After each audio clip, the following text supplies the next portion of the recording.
So yes, welcome to Getting Wrecked with Tim on Friday night. What I started last month was most people, when they come to the subject of trauma, begin with really presenting that the main issues coming out of trauma are physical, they're in your brain, they're in how you respond physically.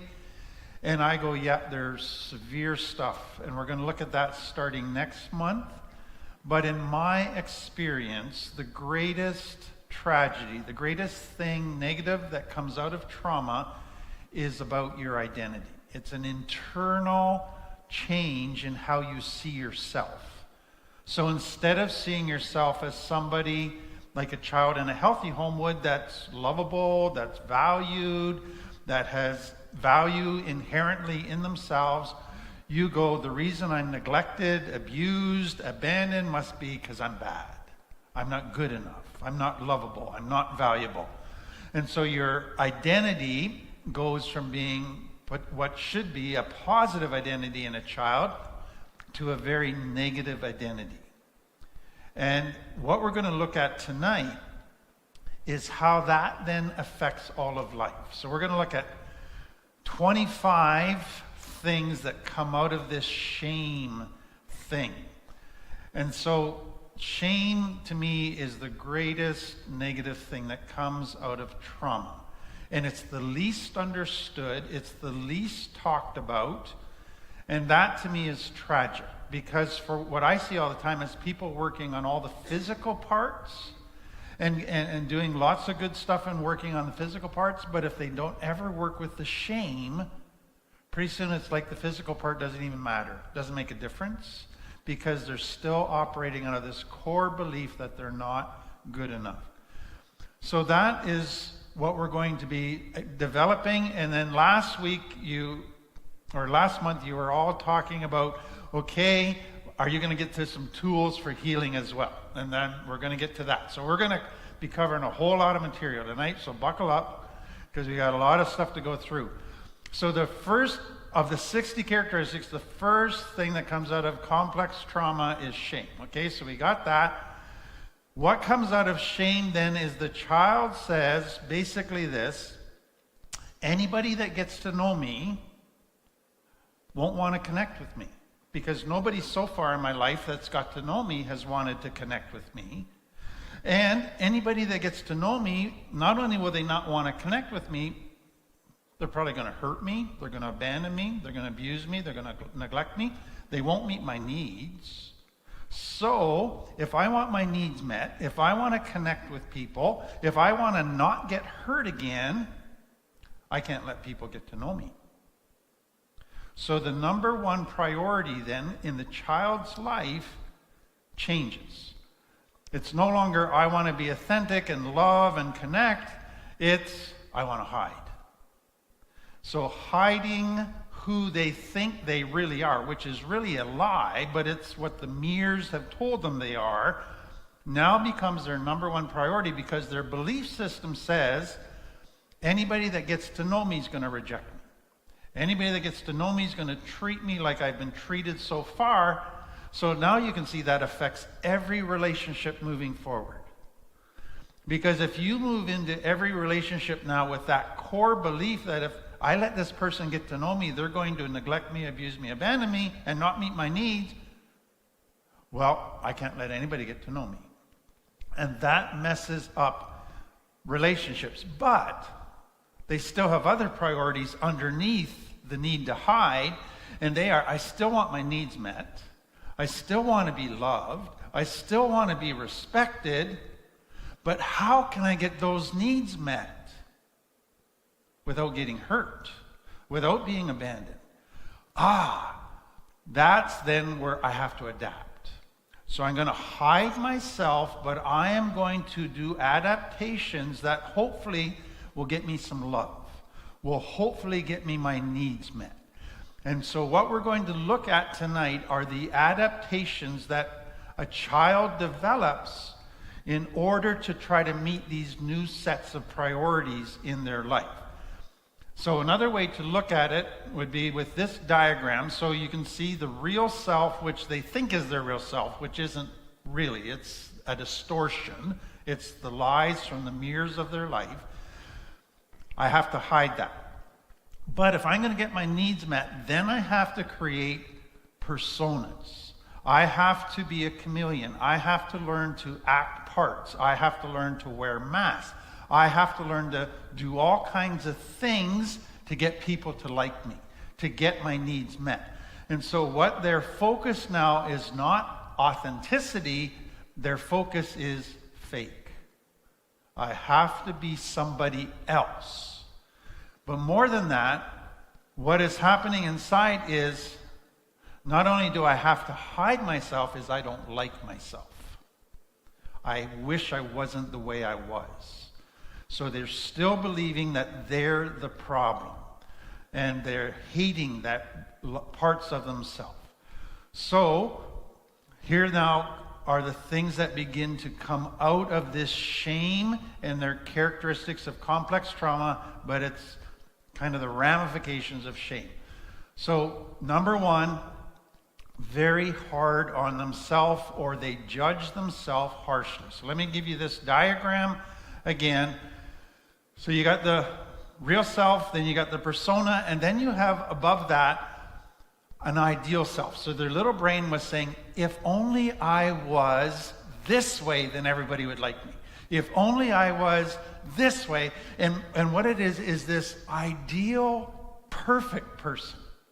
And if I was this, then everybody would love me, nobody would hurt me, everybody would want to connect with me. So they've got this idealized picture in their brain of what they should be in order to be loved and accepted. So you've got hidden self, the mask that you wear, and then an ideal self, but then there's that green circle. And that's an inner critic.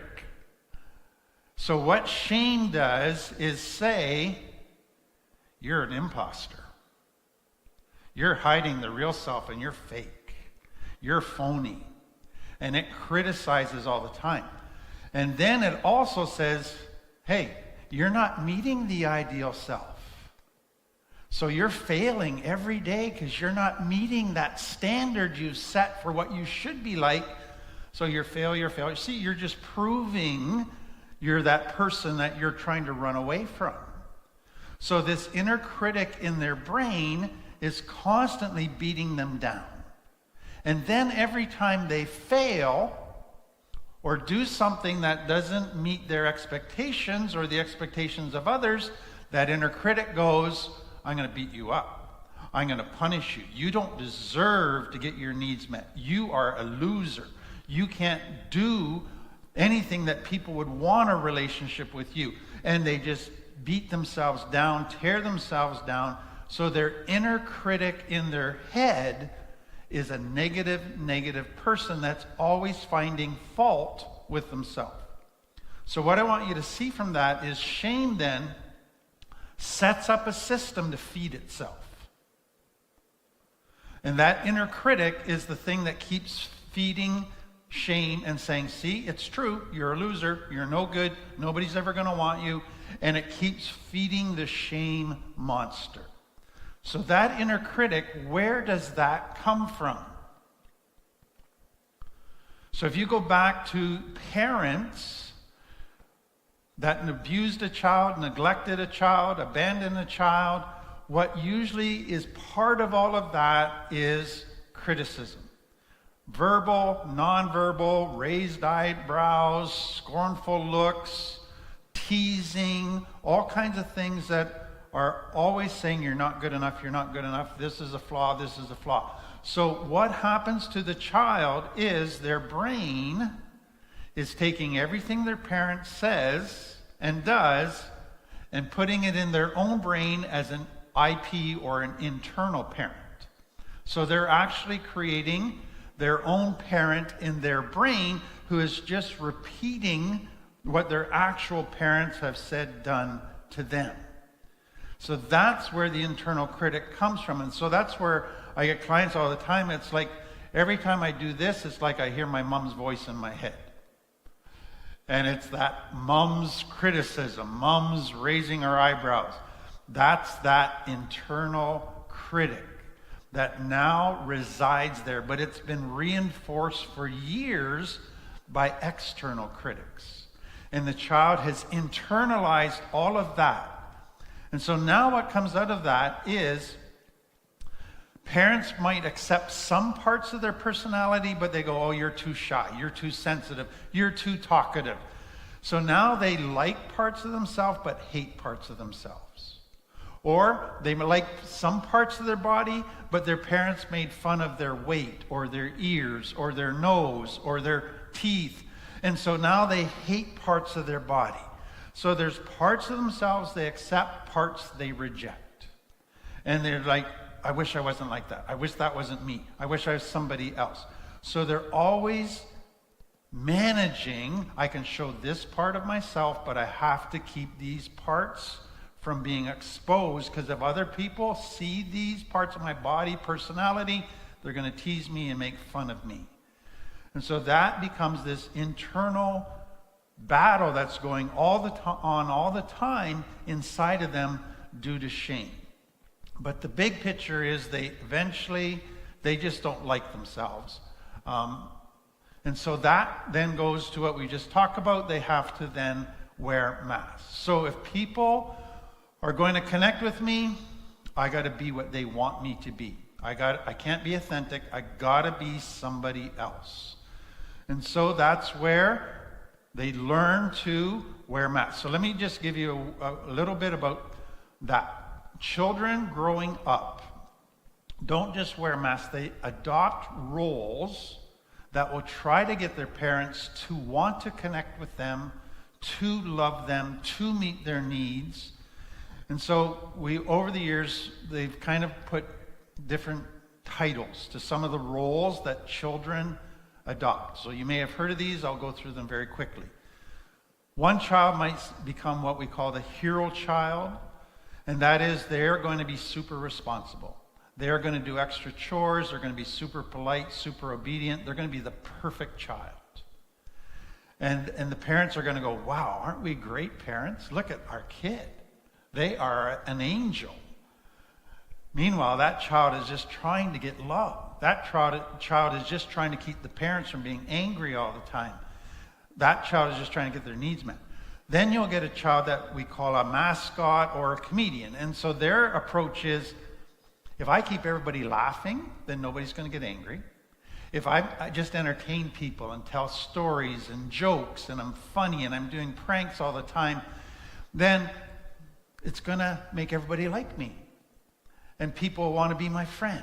And so they're trying to solve their shame. They're trying to find a way to get others to like them. So some go to the mascot comedian. Now I should say that some try all these different roles, and you may have tried all these different roles in your life and may have settled on one that you like, or some, in some situations, they adopt one role, in a different situation they adopt a different role. So the third one is what we call the invisible child or the lost child. And this is the child that says, the only way to not get hurt is to be invisible. So don't have any needs. Don't try to connect with anybody. Just stay isolated. Don't ever ask for anything. Don't ever offer your opinion, because then you're going to get no's, you're going to get criticism. So let's just be a good little servant. Let's be a good little kid, but not draw attention to ourselves. Then maybe my parents will say, wow, what a wonderful child. We love that child. So some go to that. So what you can see is the child is desperately saying, what do I need to become in order to get my needs met, in order to help this family be a better family?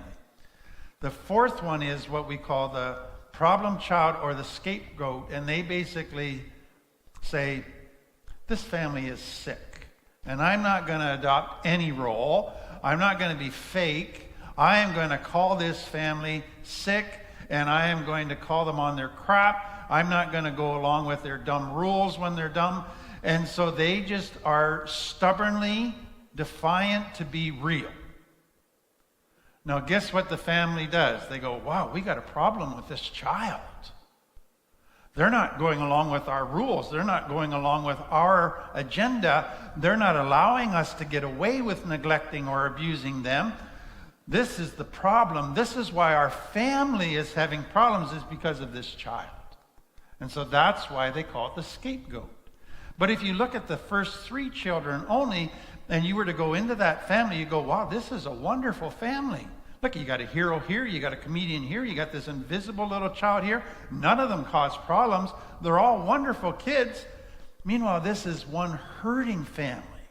This is a messed up family where the kids are desperately trying to get their needs met, and there's only one kid that's being honest.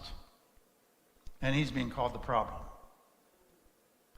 And that's where the family, instead of looking at their own stuff, the parents, instead of saying maybe we're the problem, they go, that child's the reason this family is struggling, and they never get real about their stuff because they now have a convenient scapegoat.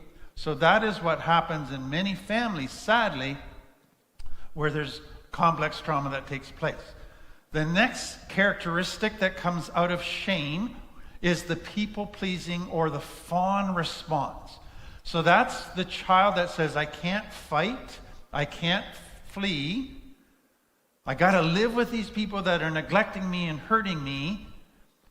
What do I need to do to get them to like me? I can't run away, I can't fight back. I'm too little for that, so let's just be what they want me to be. Let's please them. Let's say what they want me to say. Let's do what they want me to do. Never say no to them. Never get them angry. Never put your needs out there. Just take care of their needs. Do everything for them. Serve, serve, serve. Sacrifice. So the child, out of desperation, goes to the extreme fawn response, which is people please. So what happens with that is the child becomes attuned to everybody else's emotions except their own. They become attuned to everybody else's needs, but not their own. So they get out of balance that everybody's more important than me, so let's live that way. And let's be attuned to dad's mood, let's be attuned to dad's needs, let's be attuned to dad's emotions, let's be attuned to dad's thinking. I don't have a clue what I think, I don't have a clue what I feel, I just adapt and be what he wants me to be. And so they begin to be that people pleaser. So we talked about last time that there's a people-pleasing that comes out of a healthy place.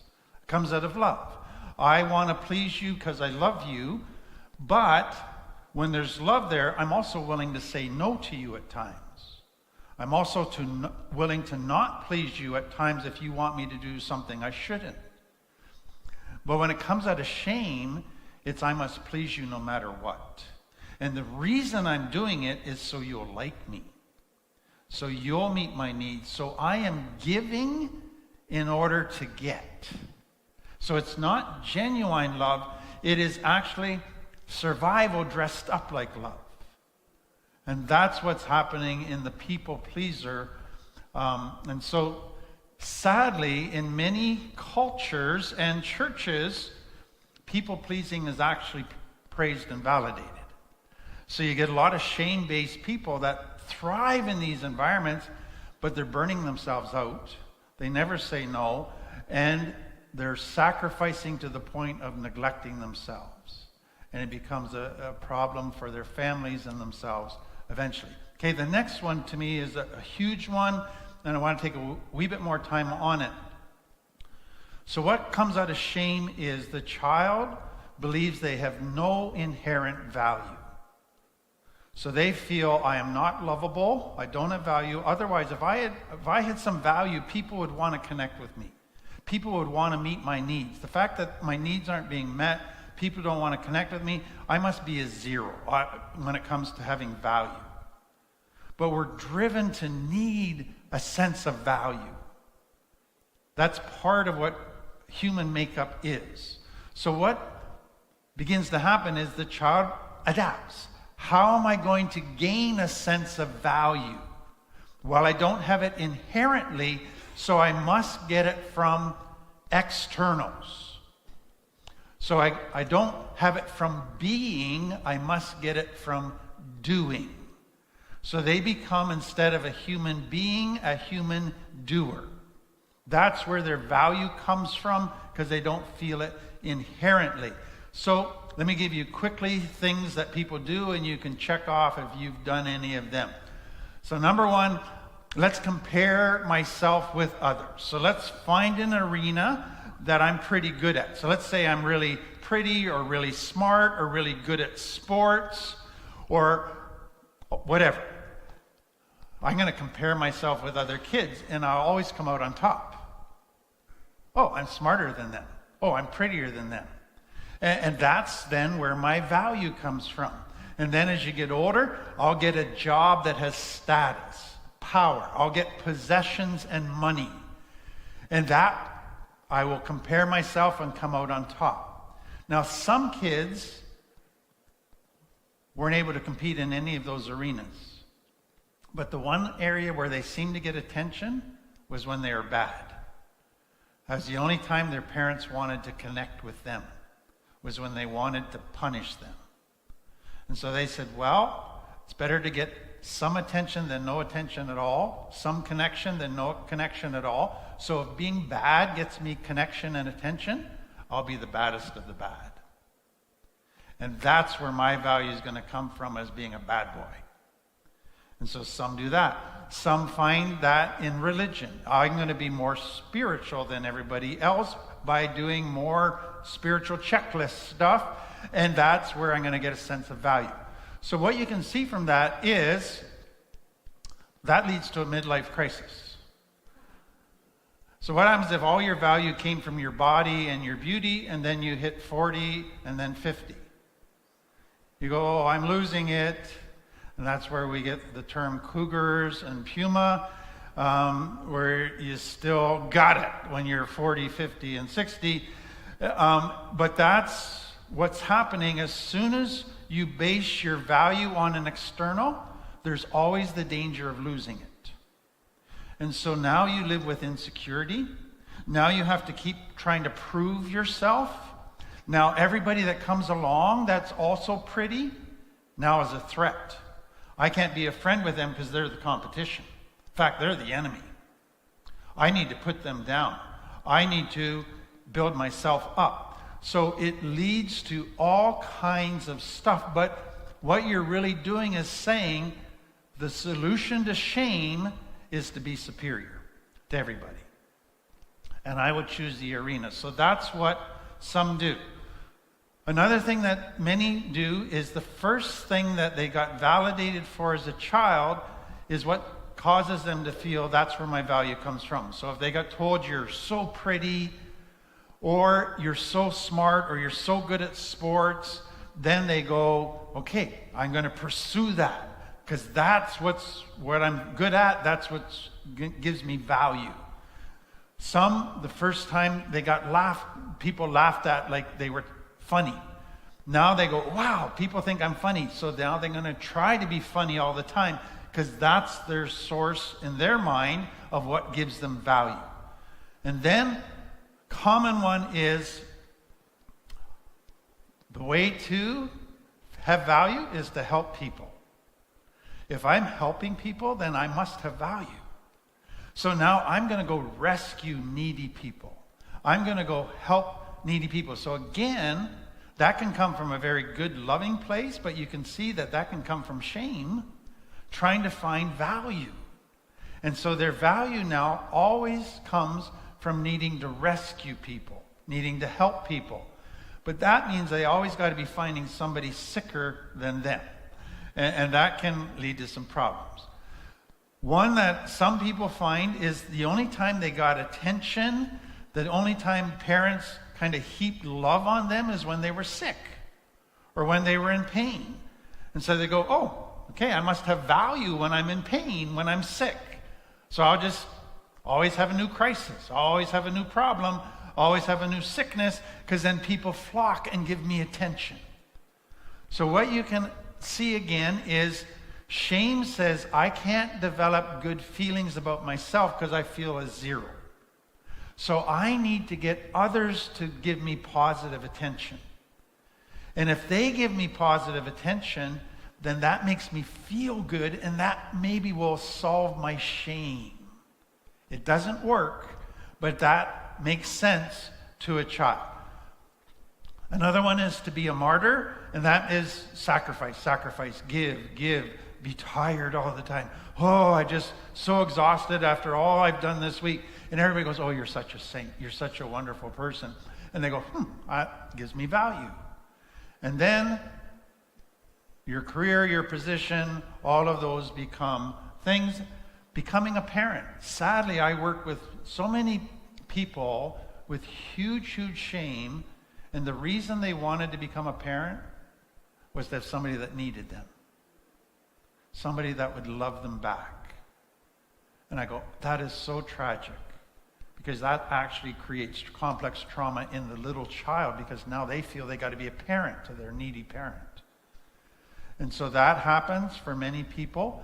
And what happens with people that do that is, as the child grows up and the child begins to have other friends and doesn't need them as much, it creates all this insecurity in the parent.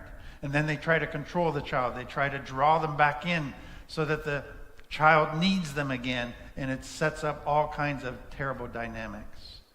Others just become spotlight seekers. So they always wanting to be in the limelight, wanting attention, always trying to tell stories, exaggerating their stories just so people are noticing them. So all of those are attempts to gain value that so many people do. And so the key piece, and we're going to look at it at the end, is until a person begins to know and believe, choose to believe, that I have inherent value, regardless of what I do or do not do, shame will continue to rule them. And they will continue to look for their value from externals, and it will never fix the problem. Okay, the next one, and this one gets into the relationship, and I'm going to develop this one the most, and then I'm going to go through a whole bunch real quickly. Codependency comes out of complex trauma and out of shame. So one way to understand codependency, because it's an overused term, it's one of those terms like shame that people really don't understand. It's codependency is how two shame-based people relate to each other. That's codependency. So codependency is all about shame. And it's a dance of two shame-based people trying to avoid getting hurt by the other person, trying to get the other person to meet their needs without revealing who they really are. And that is what we mean by codependency. So think of what shame basically, not feeling value, the worst thing for many shame-based people is, if I'm in a relationship, that means somebody wants me. That means I must have some value. If I'm not in a relationship, that must mean nobody wants me, which means I have no value.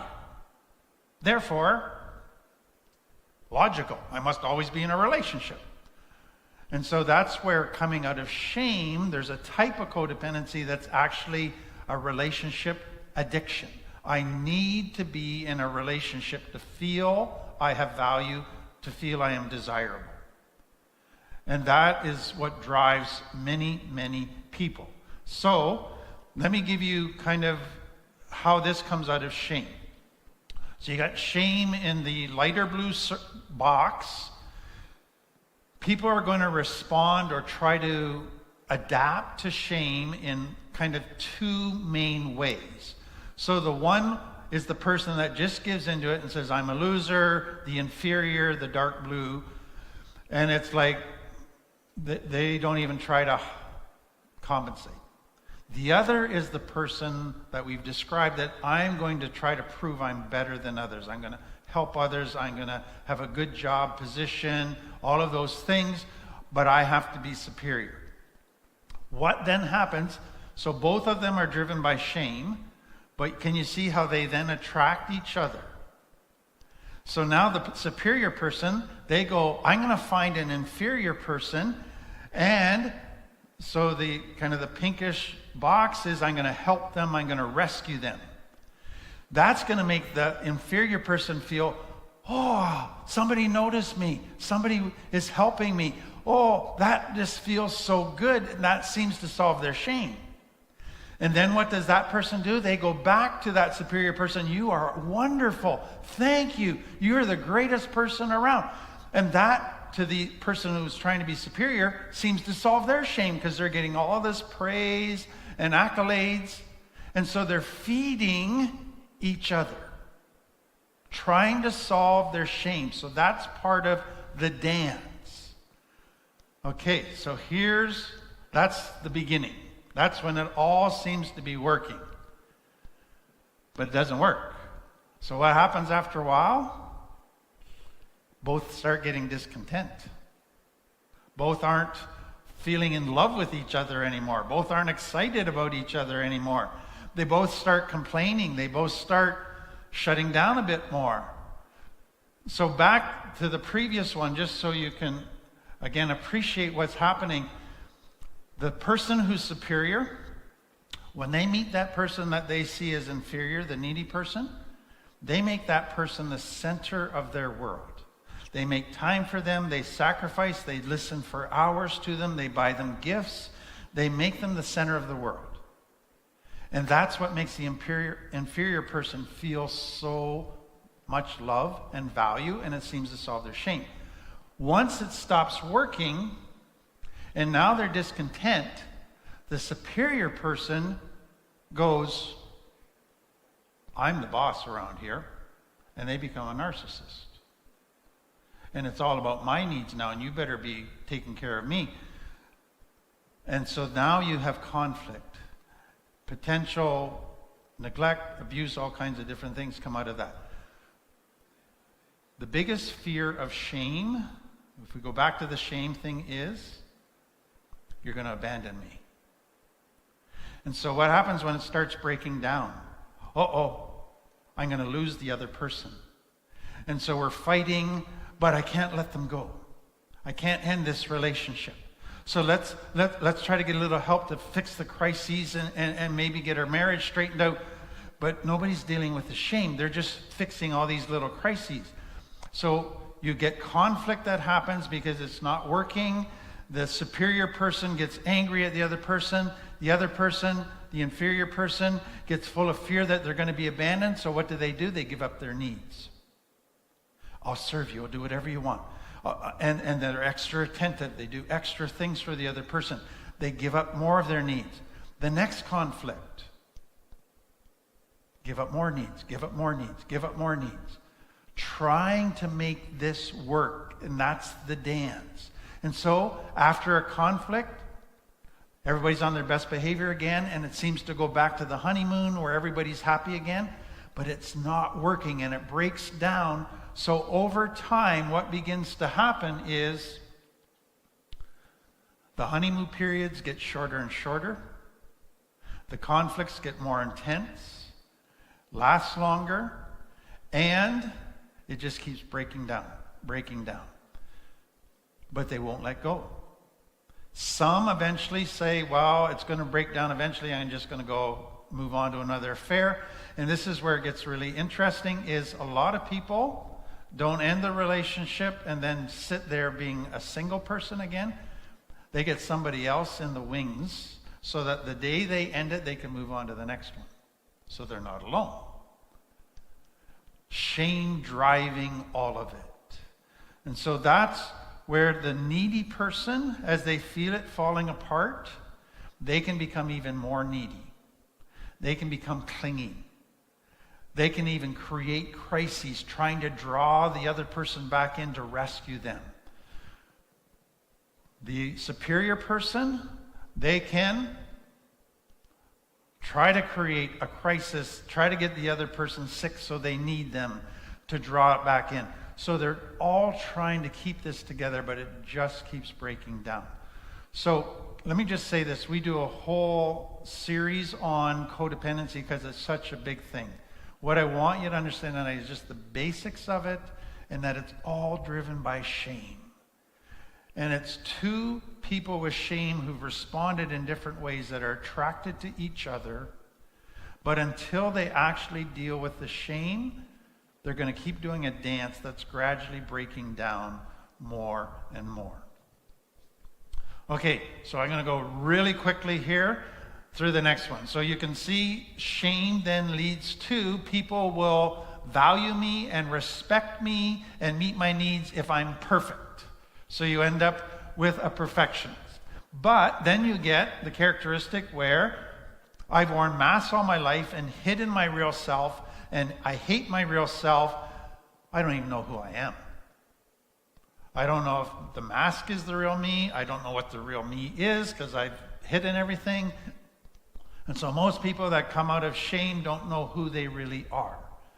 Next one is hiding myself is basically, I got to keep me a secret and I got to lie about myself. But then if I'm going to keep a relationship with you and make you want to stay connected to me, I got to tell you lies too. And so lying becomes part of what is necessary to not get hurt, to try to get your needs met. Some people go to, I'm shame, I'm going to be hidden. The best way to do that is isolate from everybody. Some isolate geographically, like I'm just not going to have any friends, I'm not going to do anything with people, never socialize. Others, they isolate behind building walls around their heart. So I'm going to be an extrovert and a social butterfly, but I'm not going to let anybody get close. That's a form of isolation. Another characteristic that you can see comes out of shame is, I don't ever want to be a burden or a pain. Because if I have needs and if I have special needs and I'm a burden, that's really going to make people not like me. So I can never tell people my problems. I can never ask people to help me because then I'd be a pain. So they don't do that. Some go to, if people knew my needs, they'd never want to meet them because I have no value. So how am I going to get my needs met? I better learn to manipulate people. So shame leads to being a manipulator to try to get your needs met. So what I want you to understand is we see all of those kind of through a moral lens and go, oh, that's bad. But you see that child's just trying to survive? They're not trying to be bad. They're just saying, what do I have to do with this belief that I'm no good and have no value? How am I going to survive to get my needs met? That leads to what we've talked about briefly, trouble saying no, because if I say no, I might get people mad at me or upset with me, and they're not going to like me and they're going to reject me, and shame just can't do with that. The next one is we have this longing for connection and intimacy, but we're afraid to death of connection and intimacy. Because if they get to know me, they're going to reject me. So I want intimacy, but I'm afraid of it. So what do people do? Let's create fake feelings of intimacy. So just think of sports intimacy or barroom intimacy.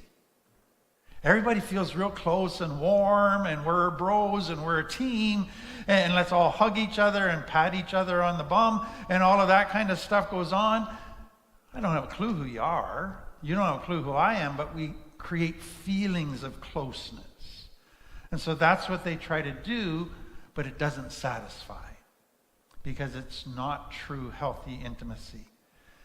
Fear of abandonment I talked about, and then you can see huge jealousy issues.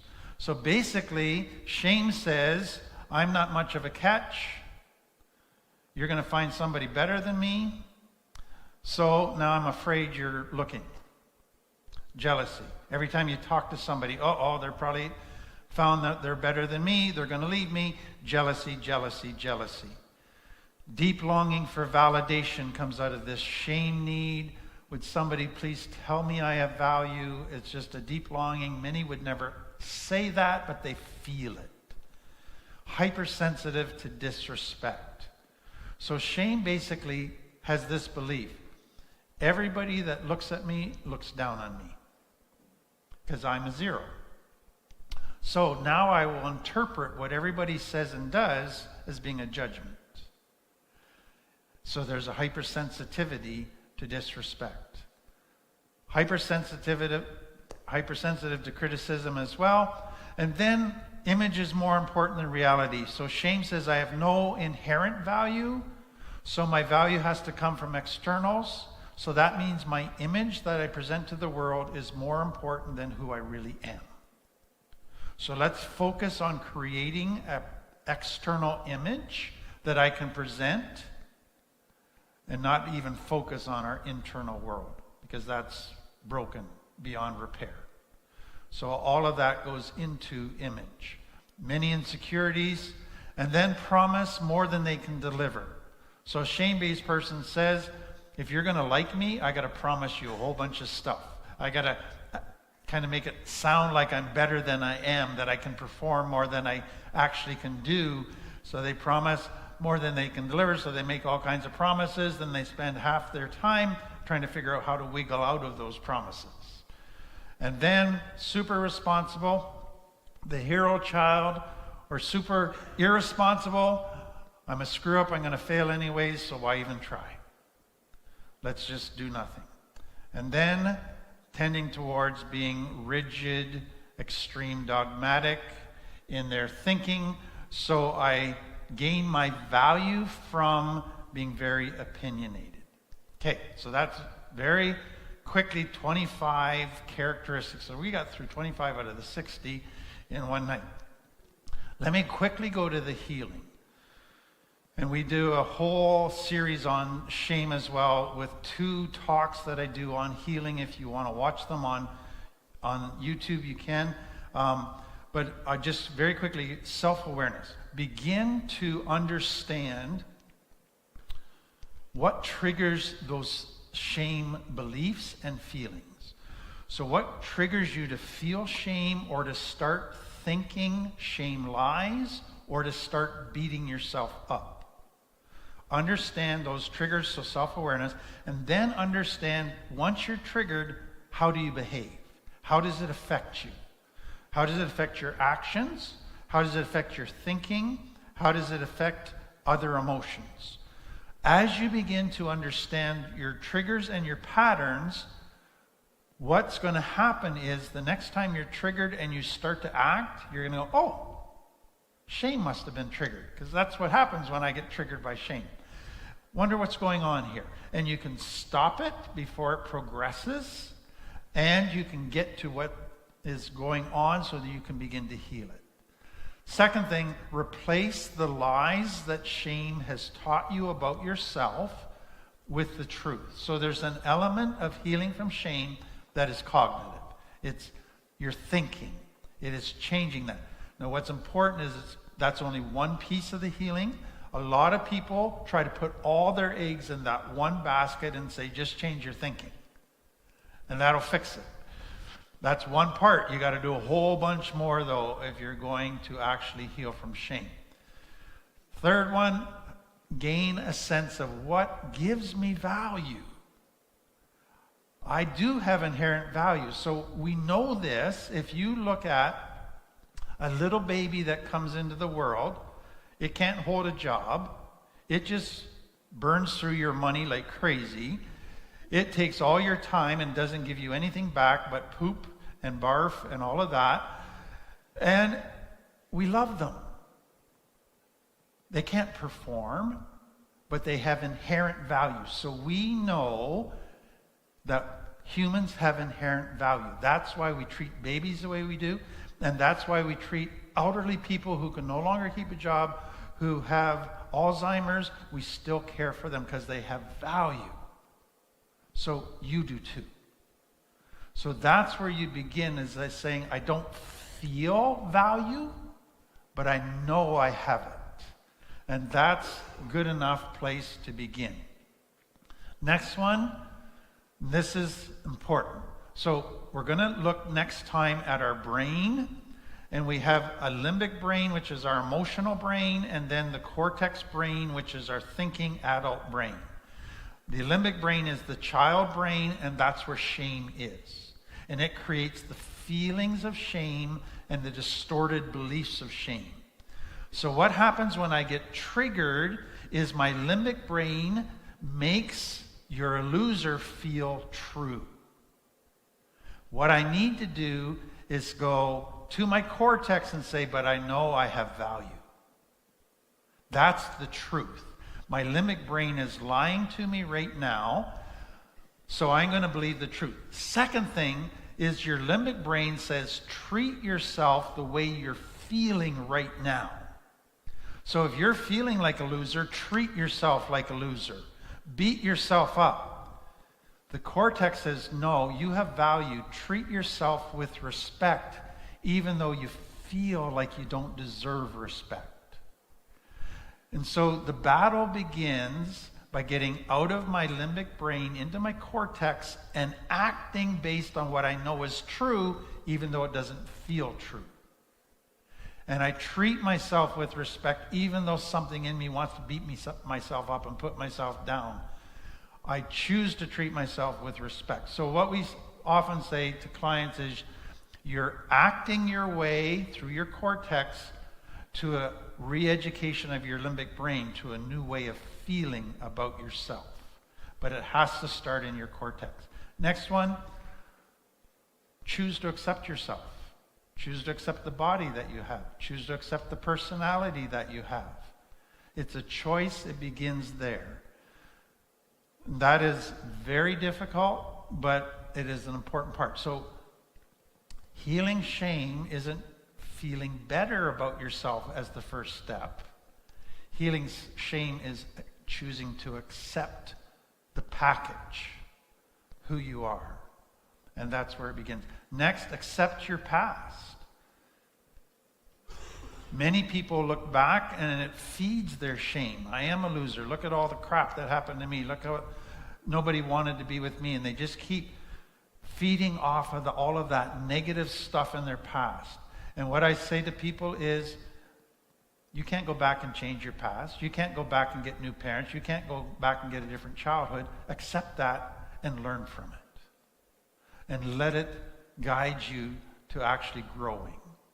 And then accept the slow growth process. We all wish there was a magical pill somewhere that would instantly heal shame. Do you want to know how long it takes to heal shame? The rest of your life. There's no magic pill. It is the slowest healing part of the trauma journey. And when you think of it, it's the first thing that started right from infancy, that belief. And so it's not going to heal quickly. It's going to heal up, down. You're going to make progress. You're going to regress. It's messy, but it heals. So what you're going to find as you grow is you're going to begin to get triggered less often. And then when you are triggered, you're going to be able to process through that trigger quickly. Whereas in the past, that trigger might have taken you down, spiraling down for 2 days. Now you can get through it in half an hour. And then as you keep growing, those triggers will become less intense. Because you're quickly going to be able to go, that's their crap, not mine. And so it's not going to bother you as much. So accept the slow journey and then learn to forgive yourself and deal with this internal critic. A lot of people find it helpful to see that internal critic as kind of somebody else and have an argument with it and say, would you shut up? Because you're telling me lies right now and I don't have to listen to you. So learn to deal with that. So here's a big piece of all of this that I want you to see. Many parents use what we call shame-based parenting, which is the way to motivate a child is to tear them down, criticize them. That'll make them want to improve.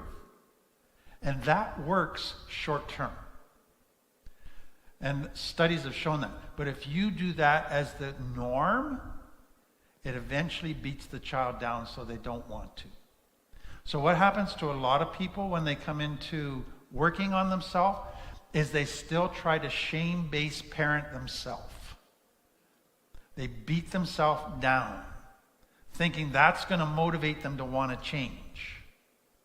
And they actually feed their guilt, they feed their shame, hoping it's going to motivate them to change. It doesn't.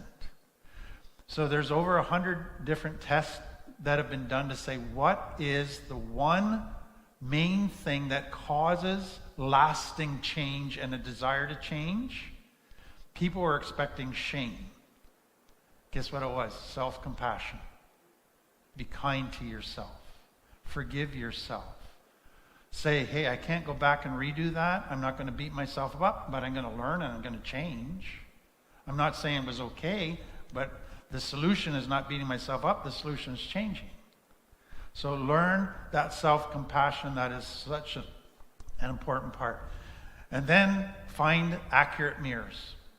People that reflect back to you a more accurate picture of who you are. And that means boundaries with unhealthy mirrors. So if you still have family that is constantly criticizing, putting you down, you might have to have some boundaries with family. See them less often. Say, if you're going to talk to me that way, I'm not going to be hanging around. But you need boundaries. So what I see all the time is people come into our program and they heal tremendously in their shame. Then they go visit their parents for Thanksgiving or Christmas. And they all come back just beaten like a little puppy again. And what I tell people is, shame when you heal initially is so fragile. It can be undone in a heartbeat if you're back around the wrong mirrors. So you're going to have to look at mirrors or boundaries with unhealthy mirrors. And then connect with healthy people. Shame is healed. Bottom line, what's my goal been? Nobody wants to connect with me, so I'm going to hide. I'm going to connect with people. And when I find people want to connect with me, it's going to start healing shame. So healthy connection where I risk starting to be authentic, but with safe people. Don't start trying to be authentic with unsafe people. They'll just make your shame worse. Then learn more about yourself. Grieve your past, because a lot of crap happened that shouldn't have. Keep your conscience clear, because guilt now will feed into shame if you allow guilt to continue. Learn to give and serve, and this is tricky with shame because that can take you back to externals, but there's some healing that comes when you're serving and you go, my life is making a difference in others. And then the spiritual mirror that we talked about can be such a healing source for many people. So that is the shame healing. Let me say a final piece about it. Sadly to me, many complex trauma families want their children to be humble. But their definition of humility is actually shame. That the child should think of themselves as not as good as others, put themselves down, never talk about their accomplishments. So their definition of humility is actually the shame. The cure to shame is actually true humility. And what's true humility? It is seeing myself accurately. It is seeing that I am just as important as you. My needs are just as important as your needs. So if I'm in a relationship with you, we're going to learn how to meet your needs and my needs. And we're going to learn boundaries. And I'm going to learn to stand up for myself. And I'm going to learn to talk about my needs. And so humility is what actually heals shame. But for people that come out of complex trauma, humility is scary because every time they tried to do that as a child, they got humiliated. And humiliation is their nose was rubbed in it. They were made fun of. And it was painful. It fed shame. And so it's an important process for them to learn true humility, which is see myself accurately, see my value, stand up for my value, but recognize that we're equal. So that's the shame part.